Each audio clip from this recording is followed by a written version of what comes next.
चार माणसांसाठी असो किंवा एकट्यासाठी स्वयंपाकात ना संपूर्ण एकाग्र करावं लागतं मनाला.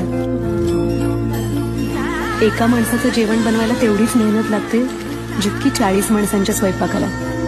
हे कधी विसरायचं नाही.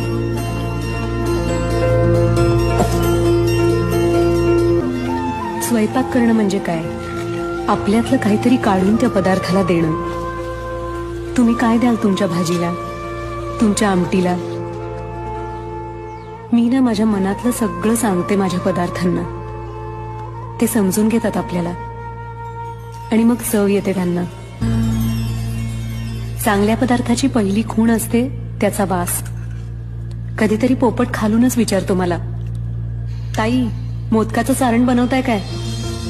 असं विचारलं ना कोणी की समजायचं मोदक चांगले होणार.